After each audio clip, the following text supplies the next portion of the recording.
Hi everybody and welcome to our news update. This is the news for the week of January 19th, and today we're going to be going through a quick news update for the parks, and then we're talking all things Festival of the Arts. So let's get started. So this time we're going to start with some Disneyland news, and we're talking about Galaxy's Edge in Disneyland Park. And what is happening here is that they are getting rid of the idea that we are only talking about the sequels. So that strict timeline that they've been focusing on for so long, that is gone. They're going to be talking all things Star Wars, and they're bringing stuff back from the original trilogy. So you're going to be able to see Leia and Han and Luke and Darth Vader start wandering around the area and having some new character interactions with that.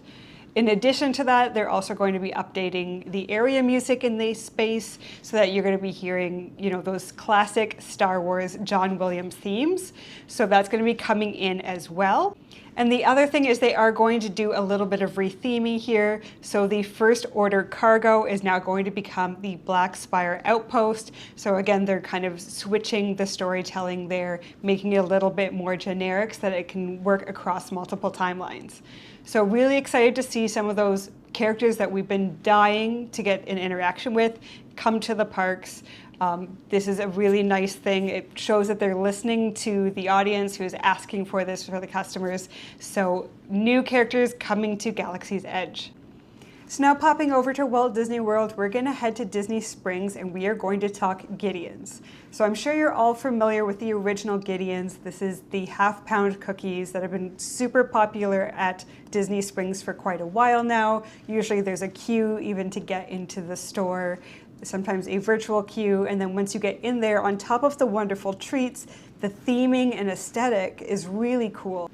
So it's always been a bit of a darker imagery, a little creepier. They gave out these collectible cards with your treats, and typically it's been their famous cookies, or they also would sell, they have cold brews and coffees as well as cake slices. So they're trying to do something a little bit different now, and they're going to open a second location at Disney Springs, and this is going to be focusing on savory treats.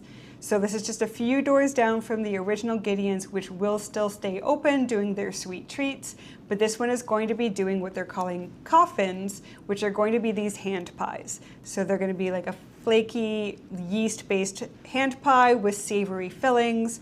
So it's a very different style and taste, but aesthetically it's going to have that same typical Gideons look. So this location is going to be called the Six Ravens, and the story here dates back to the Tower of London, which has 6 ravens that protect the tower, and the lore here is that if the 6 ravens would be removed, that the tower would fall. So they're kind of going back into that same aesthetic, the same medieval lore, and bringing it into this new location. They're also going to be bringing back a character that we've seen before. So this is a cloaked woman that can turn into a raven, and she was featured on a collectible menu at one point in Gideons, so they are bringing her back, and she's going to be a representative of this new shop. So Gideons in this case is pairing up with local Orlando chefs and to team up and create some of these new flavors. For example, they're pairing up with Red Panda Noodle, and that's going to be their chicken curry coffin, which apparently has been years in the making. They're also going to work with Pizza Bruno and bring some of their flavors to life as some of those filling options. In addition to that, they're also going to be teaming up with local breweries to have a few different beer options available as well. So if you're a fan of Gideons and you love their cookies, here's something new to try. You can have lunch at the Six Ravens and then head to their typical bakehouse for dessert. Now let's talk about all things Festival of the Arts. So this started just last Friday and goes all the way to February 23rd. So it's 39 days. It is actually their shortest festival season, but it is a fan favorite for the mix of the food and the beautiful art and aesthetic. The nice thing here is on top of the culinary dishes being delicious and pushing kind of the flavor of the food, there's a lot more design around how the food looks for this festival, so it's one of my personal favorites. So one thing that's new and exciting for fans of Lorcana, if you're not familiar with Lorcana, it is a collectible card game that Disney released a few years ago. So it's one of those things where you can constantly be building your deck. And there is a partnership between Lorcana and the festival this year. So you can get a free quest book. This is part of your entrance with the festival, and you're going to be able to play 2 games with that. So the first one is the Ink and Find scavenger hunt.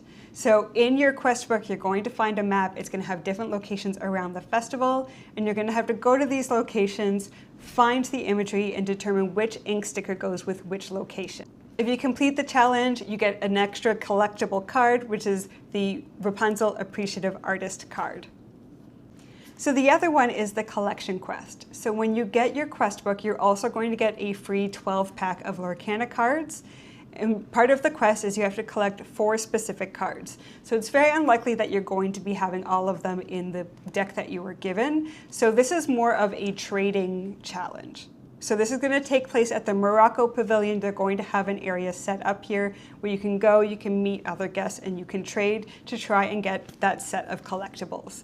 So this is nice. Not only is it another free thing that you can do in the parks, but it helps you engage with other Disney fans in the area, which is always a nice treat.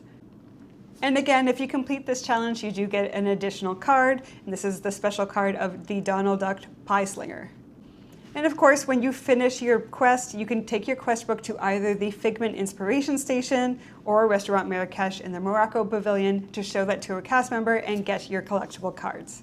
So the Once Upon a Stage exhibit is going to be returning, so you will be able to go there and see exhibits from Disney on Broadway. They typically have costumes, concept art, different things from the stage productions that you can go and you can visit there.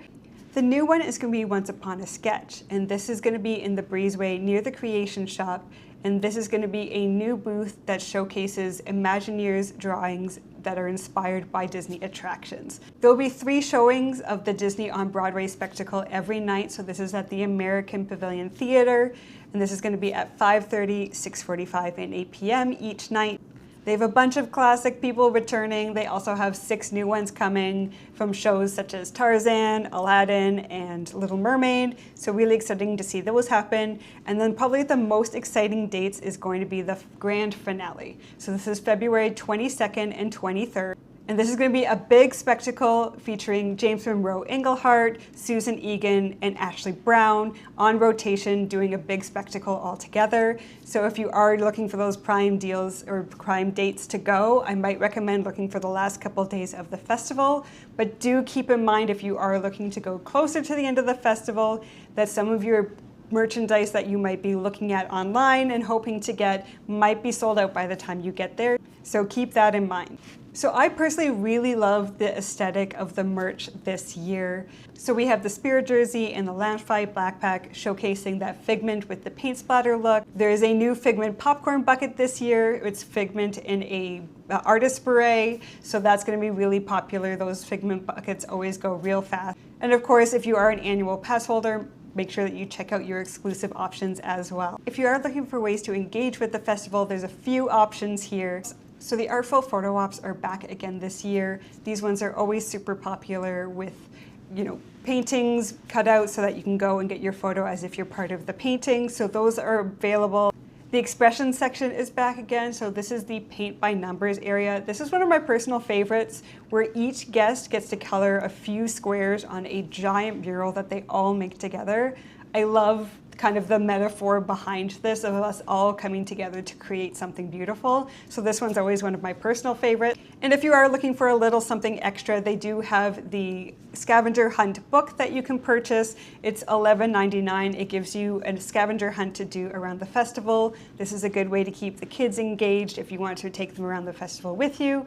And of course, when you bring that back, you do get a prize at the end of the scavenger hunt. There's also the wonderful walk of Colourful Cuisine. So again, this is kind of a scavenger hunt, but this time it is for specific food items that you have to go and purchase and enjoy. If you complete all 5 and collect the stamps, then again, you get a Technicolor prize at the end. New food features came out this year. So one is the Peppercorn Crusted Sirloin. This is at the American Adventure. It's got a nice peppercorn crust. It's going to be served with asparagus and potatoes au gratin. So that is a really nice option. Do keep in mind that this is typically cooked medium rare, so if you do want yours cooked a little bit more, to let your server know. At World Discovery, you can find the Deconstructed Key Lime Pie, so if you're a fan of a key lime pie flavor, this is going to have key lime curd, key lime gelée, and it's served with waffle cone triangles or little chips. Now this one is a bit more on the tart side, so if you're a key lime fan but you're looking for something a little bit more sweet, this one might not be for you. At Pop Eats, there's the Croque Monsieur Grilled Cheese. This is going to be a nice take on your standard grilled cheese, but they're going to use a bechamel sauce, Gruyere cheese, and Black Forest ham in that. And that's also served with a side of tomato soup. If you're looking for a nice collectible with your food, this is a good option because it does come with a Figment soup can that you were served your soup in. So it gives you a collectible with your food as well. And that one's a good price at $6.79. At the Japan Pavilion, you're going to have the Taiyaki. This is a fish-shaped pastry, a chocolate pastry with a custard filling. This is a nice dessert if you're looking for something that's not overly sweet. This is going to be light and flaky and just slightly sweet. So this is a really nice way to kind of wrap up your meal at the end of the festival and just top it off with something a little bit sweet for a treat. In Japan, they have a Wagyu bun as well. And you're going to notice it looks a little bit different this time. They've made it a bright purple to give it a nice aesthetic for the festival.